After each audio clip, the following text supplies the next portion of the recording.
ओम शांति। आज 28 अगस्त 2024 के महावाक्यों में प्यारे मीठे बाप दादा ने कहा, मीठे बच्चे, तुम जितना बाप को याद करेंगे उतना आत्मा में लाइट आएगी। ज्ञानवान आत्मा चमकीली बन जाती है। प्रश्न है, माया किन बच्चों को जरा भी तंग नहीं कर सकती? उत्तर, जो पक्के योगी हैं, जिन्होंने योग बल से अपनी सर्व कर्मेंद्रियों को शीतल बनाया है, जो योग में ही रहने की मेहनत करते हैं, उन्हें माया जरा भी तंग नहीं कर सकती। जब तुम पक्के योगी बन जाएंगे तब लायक बनेंगे। लायक बनने के लिए प्योरिटी फर्स्ट है। ओम शांति। मीठे मीठे बच्चों को बाप बैठ समझाते हैं, अज्ञान के कारण तुम्हारी आत्मा डल हो गई है। हीरे में चमक होती है ना, पत्थर में चमक नहीं होती। इसलिए कहा जाता है पत्थर मिसल डल हो गई है। फिर जागती है तो कहा जाता है यह जैसे पारसमणि है। अब अज्ञान के कारण आत्मा की ज्योति डिम हो गई है, काली नहीं होती। नाम यह रखा हुआ है। आत्मा सबकी एक जैसी होती है। शरीरों की बनावट अनेक प्रकार की होती है, आत्मा तो एक ही है। अब तुम समझते हो हम आत्मा हैं, बाप के बच्चे हैं। यह सारा ज्ञान था, वह फिर धीरे धीरे निकल गया। निकलता निकलता आखिर में कुछ नहीं रहता तो कहेंगे अज्ञान। तुम भी अज्ञानी थे, अब ज्ञान के सागर से ज्ञानी बनते जाते हो। आत्मा तो बहुत सूक्ष्म है, इन आंखों से देखने में नहीं आती।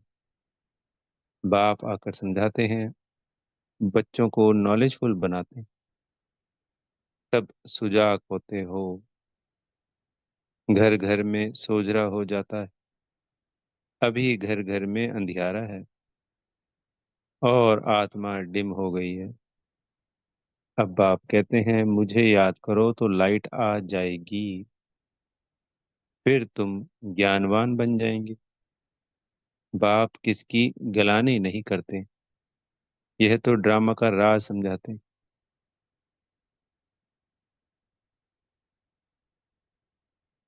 बच्चों को कहा है ना, यह तो सब मूढ़मती हो गए हैं। कौन कहते हैं? बाप। बच्चे, तुम्हारी कितनी सुंदर बुद्धि बनी थी श्रीमत पर, अभी तुम फील करते हो ना?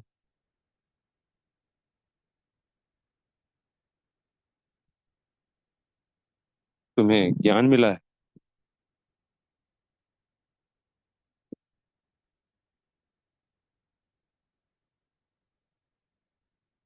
ज्ञान को पढ़ाई कहा जाता है। बाप की पढ़ाई से हमारी ज्योति जग गई है। इनको ही सच्ची सच्ची दीपावली कहा जाता है। छोटेपन में मिट्टी के दीपक में तेल डाल ज्योति जगाते थे, वह तो रस्म चलती रहती है, उनसे कोई दीपावली नहीं होती। यह तो आत्मा जो अंदर है वह डिम हो गई, उनकी ज्योति आकर बाप जगाते हैं। बच्चों को आकर नॉलेज देते हैं, पढ़ाते हैं। स्कूल में टीचर पढ़ाते हैं ना, वह है हद की नॉलेज, यह है बेहद की नॉलेज। कोई साधु संत भी पढ़ाते हैं क्या? रचयिता और रचना के आदि मध्य अंत की नॉलेज कब सुनी? कभी कोई ने आकर पढ़ाई? जाकर देखो कहाँ यह नॉलेज पढ़ाते हैं। सिर्फ एक बाप ही पढ़ाते हैं, वो तो हम सभी जानते हैं। हमने इसे पिछले जन्म बाबा का बच्चा बनने से पहले भक्ति जिन्होंने जिन्होंने की है, और मान लो गीता पढ़ी है या रामायण सुनी है या और भी कुछ कहानियां सत्संग सुने हैं, तो ज्ञान तो कहीं पे भी नहीं था। ये तो जब 7 दिन का कोर्स करते हैं तभी लगता है कि अरे ये तो कुछ और ही है। लगेगा तो हमारे कुल की यानी ब्राह्मण जो बने हैं, जो आदि सनातन देवी देवता धर्म की आत्माएं हैं, उनको ही लगेगा। पर है अद्भुत।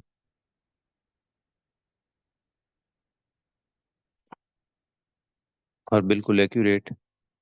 जो सच को ढूंढ रहा है उसको ये बिल्कुल एक्यूरेट लगेगा।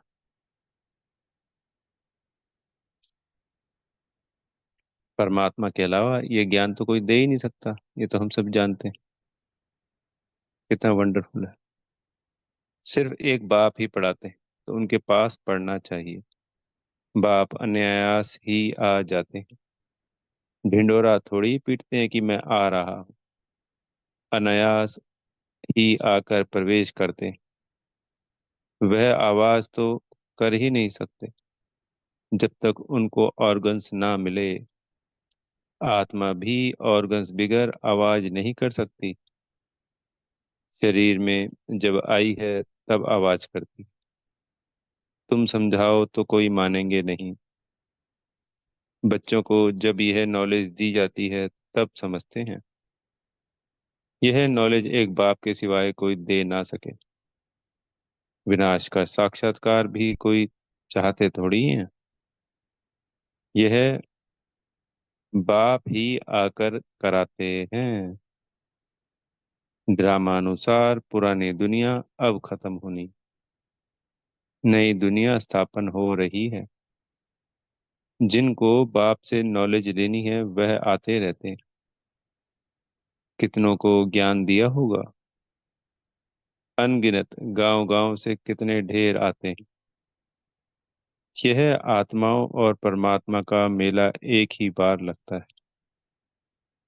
संगम युग पर ही आते हैं।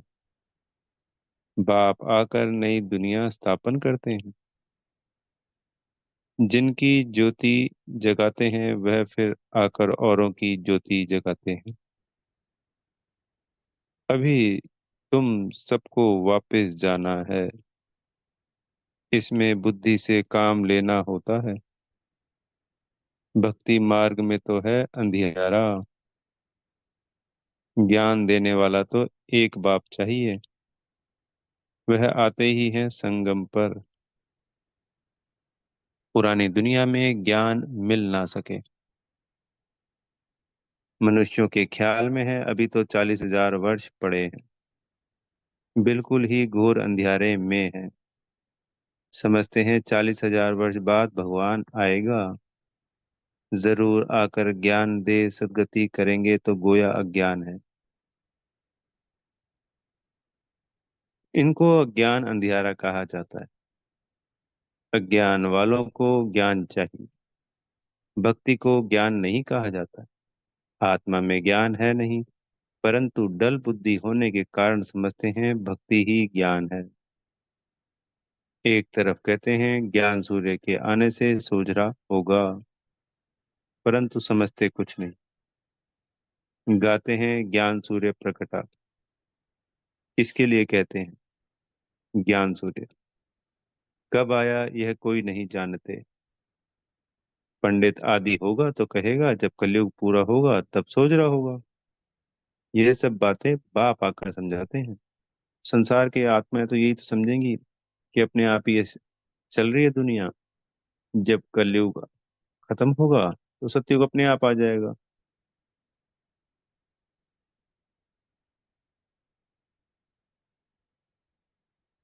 ये थोड़ी पता है कि हम तमो प्रधान आत्मा ही वहां सतो प्रधान है। पर जब तमो प्रधान आत्मा अपने पुरुषार्थ से सतो प्रधान नहीं बनेगी तो फिर सतयुग में सतो प्रधान आत्मा आएंगी कहाँ से?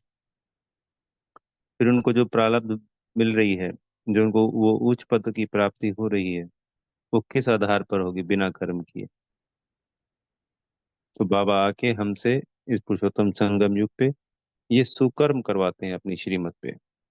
तो उसका हमको प्रारब्ध बनती है। जिससे सब नंबरवार अपने पुरुषार्थ अनुसार सत्युग में प्रारब्ध भोगते हैं। टीचर बच्चों को पढ़ाते हैं। एक रस तो बच्चे नहीं पढ़ेंगे। पढ़ाई में एक रस मार्क्स कभी नहीं होती। तुम जानते हो कि बेहद का बाप आया हुआ है। अब पुरानी दुनिया का विनाश भी सामने खड़ा है। अभी ही बाप से ज्ञान लेना है और योग भी सीखना है। योग से ही विकर्म विनाश होंगे। बाप कहते हैं, मैं इस संगम पर ही आकर इस शरीर का लोन लेता हूँ, अर्थात प्रकृति का आधार लेता हूँ। गीता में भी यह अक्षर है और कोई शास्त्र का नाम बाबा नहीं लेते। एक ही गीता है। यह है ही राजयोग की पढ़ाई। नाम रख दिया है गीता। इसमें पहले पहले लिखा है भगवानुवाच। अब भगवान किसको कहा जाता है? भगवान तो है निराकार। उनको अपना शरीर तो है नहीं। वह है निराकारी दुनिया, जहाँ आत्माएं रहती। सूक्ष्म वतन को दुनिया नहीं कहा जाता। यह है स्थूल साकार दुनिया। वह है आत्माओं की दुनिया। खेल सारा यहाँ चलता है। निराकारी दुनिया में आत्माएं कितनी छोटी छोटी है, फिर पाठ बजाने आती। यह ख्यालात तुम बच्चों की ही बुद्धि में बिठाए जाते हैं और इसको ही ज्ञान कहा जाता है। वेद शास्त्र को कहा जाता है भक्ति, ज्ञान नहीं। तुम्हारी साधु सन्यासियों से इतनी भेंट नहीं हुई है। बाबा का तो बहुत संग रहा है, बहुत गुरु किए। पूछा जाता है, आपने सन्यास क्यों किया, घर बार क्यों छोड़ा? कहते थे, विकार से बुद्धि भ्रष्ट हो जाती, इसलिए घर बार छोड़ा। अच्छा, जंगल में जाकर रहते हो, फिर घर बार की याद आती होगी? बोला, हाँ। बाबा का तो देखा हुआ है। एक सन्यासी तो फिर वापस घर भी गया था। यह भी शास्त्रों में है। मनुष्य वानप्रस्थ अवस्था में तब जाते हैं जब आयु बड़ी हो जाती है। छोटी आयु में तो वानप्रस्थ ले ना सके। कुंभ के मेले में बहुत छोटे छोटे नागे लोग आते हैं, दवाई खिलाते हैं, जिससे कर्मेंद्रियां ठंडी पड़ जाती हैं। तुम्हारा तो है योग बल से कर्मेंद्रियों को वश में करना। योग बल से वश होते होते आखिर ठंडी हो ही जाएंगी। कई कहते हैं, बाबा माया बहुत तंग करती है। वहां तो ऐसी बातें होती नहीं। कर्मेंद्रियां वश तब होंगी जब योग में तुम पक्के होंगे। कर्मेंद्रियां शांत हो जाएंगी। इसमें बड़ी मेहनत है। वहां ऐसे छीछी काम होते नहीं। बाप आए हैं ऐसे स्वर्ग धाम में ले जाने। तुमको लायक बना रहे। माया तुमको नालायक बनाती, अर्थात स्वर्ग व जीवन मुक्ति धाम में चलने लायक नहीं। तो बाप बैठ लायक बनाते। उसके लिए प्योरिटी है फर्स्ट। गाते भी हैं, बाबा हम पतित बन पड़े हैं, हमको आकर पावन बनाओ। पावन माना पवित्र। गायन भी है, अमृत छोड़ विष काय को खाए। उनका नाम विष भी है, जो आदि मध्य अंत दुख देता है। यह भी ड्रामा में नूद है। बाप कितना बार आए हैं। तुम बच्चों से आकर मिले हैं। तुम्हें कनिष्ठ से उत्तम पुरुष बनाया जाता है। आत्मा पवित्र होती है तो आयु भी बड़ी हो जाती है। हेल्थ वेल्थ और हैप्पीनेस सब मिल जाती। यह भी तुम बोर्ड पर लिख सकते हो। हेल्थ वेल्थ हैप्पीनेस फॉर एक 21 generation 1 second. Health wealth, happiness for 21 generation, 1 second. 1 second में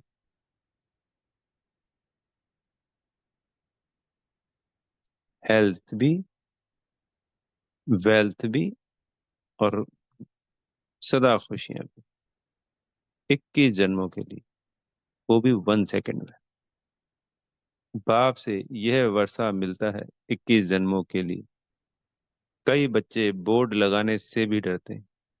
बोर्ड तो सबके घर पे रहता ही है। तुम सर्जन के बच्चे हो ना, तुमको हेल्थ वेल्थ हैप्पीनेस सब मिलती, तो तुम फिर औरों को दो। दे सकते हो तो क्यों नहीं बोर्ड पर लिख देते हो। तो मनुष्य आकर समझे कि भारत में आज से 5,000 वर्ष पहले हेल्थ वेल्थ भी थी, पवित्रता भी थी। बेहद के बाप का वर्षा 1 सेकंड में। तुम्हारे पास बहुत आएंगे, तुम बैठ समझाओ। यही भारत सोने की चिड़िया थी, इन्हों का राज्य था।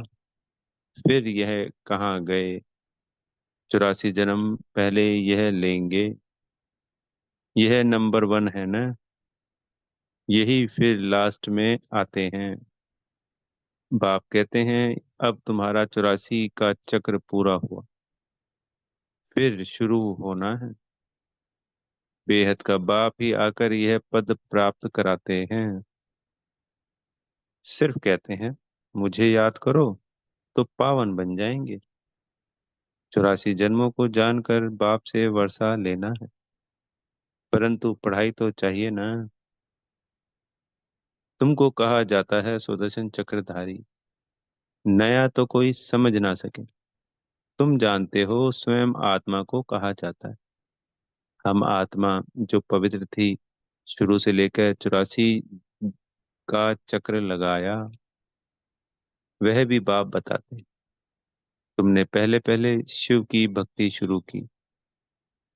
तुम तो अव्यभिचारी भक्त थे, बाप के सिवाय कोई समझा ना सके। बाप कहते हैं मीठे मीठे बच्चों, तुमने पहले पहले यह जन्म लिया। कोई साहूकार होगा तो कहेंगे ना कि आगे जन्म में इसने ऐसा कर्म किया है। यानी कोई संसार में रईस होते हैं तो हम यही तो कहते थे कि पिछले जन्म में कोई दान करके आया है, तभी तो आज रईस है ये। और कोई रोगी होगा तो कहेंगे पिछले जन्मों का हिसाब किताब है, तब भी यही कहते हैं, बिल्कुल राइट। अच्छा, इन लक्ष्मी नारायण ने कौन से कर्म किए, ये बात सोचने वाली है कि भाई जो देवी देवता बन गए इतने ऊंच, तो अगर इस संसार में कर्म की फिलॉसफी के आधार पे सब जन्म होते हैं, तो देवी देवताओं ने ऐसे कौन से कर्म किए जो उनको इतना उच्च धर्म मिला।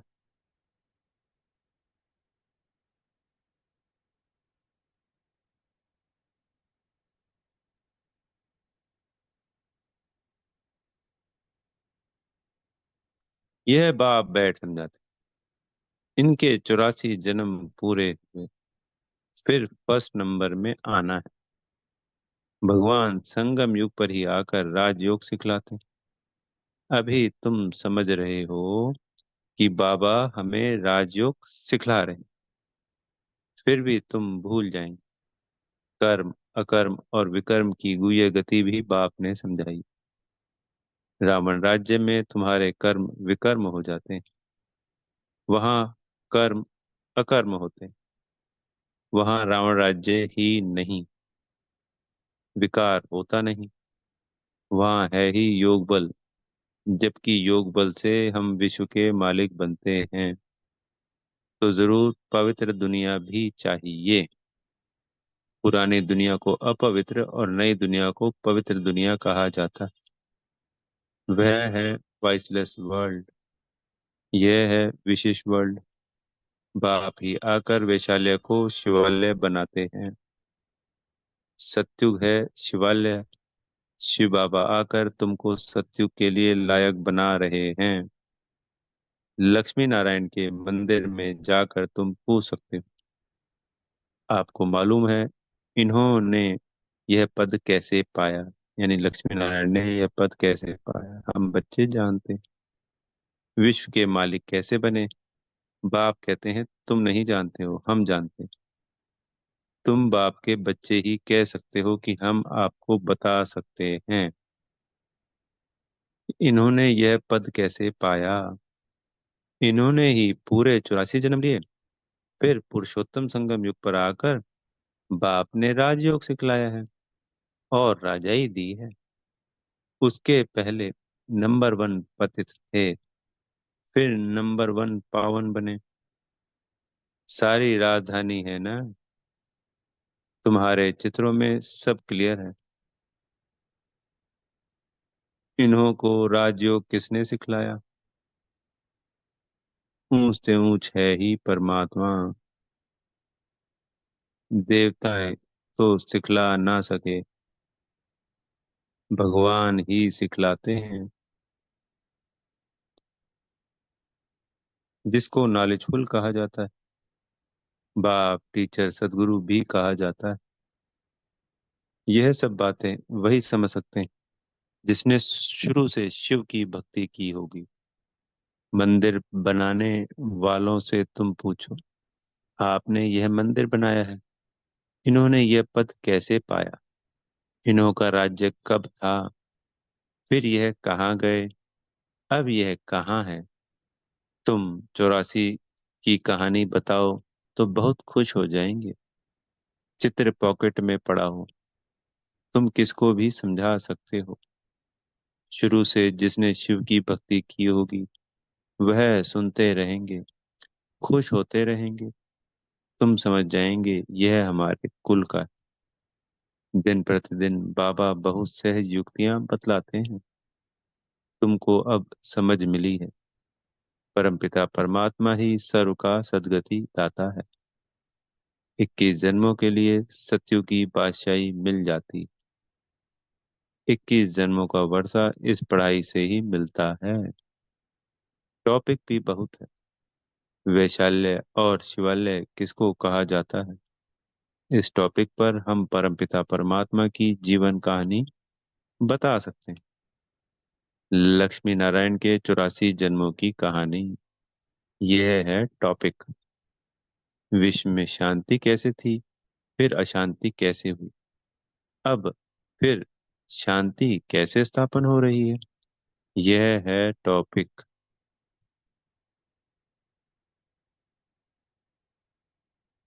यह भी टॉपिक है। अच्छा मीठे मीठे सिकीले दे बच्चों प्रति माता पिता बाप दादा का याद प्यार और गुड मॉर्निंग। रूहानी बाप की रूहानी बच्चों को नमस्ते। हम रूहानी बच्चों के प्यारे मीठे रूहानी बाप दादाजी को याद प्यार गुड मॉर्निंग और नमस्ते। धारणा के लिए मुख्य सार में पहला पॉइंट। अब उत्तम पुरुष बनने के लिए याद के बल से आत्मा को पवित्र बनाना, कर्मेंद्रियों से कोई भी विकर्म नहीं करना है। दूसरा पॉइंट, ज्ञानवान बन आत्माओं को सुजाग करने की सेवा करनी। आत्मा रूपी ज्योति में ज्ञान योग का घृत डालना है। श्रीमत पर बुद्धि को स्वच्छ बनाना है। सतगुरु जी से वरदान मिल रहा है। पॉइंट स्वरूप में स्थित हो, मन बुद्धि को नेगेटिव के प्रभाव से सेफ रखने वाले विशेष आत्मा भव। जैसे कोई सीजन होती है तो सीजन से बचने के लिए उसी प्रमाण अटेंशन रखा जाता। बारिश आएगी तो छाते रेनकोट आदि का अटेंशन रखेंगे, सर्दी आएगी तो गर्म कपड़े रखेंगे। ऐसे वर्तमान समय मन बुद्धि में नेगेटिव भाव व भावना पैदा करने का विशेष कार्य माया कर रही है। इसलिए विशेष सेफ्टी के साधन अपनाओ। इसका सहज साधन है एक पॉइंट स्वरूप में स्थित होना, आश्चर्य और क्वेश्चन मार्क के बजाय बिंदु लगाना, अर्थात विशेष आत्मा बनना। स्लोगन है, आज्ञाकारी वह जो हर संकल्प बोल और कर्म में जी हुजूर करता है। ओम शांति। बेहद का धन्यवाद। प्यारे मीठे बाप दादाजी का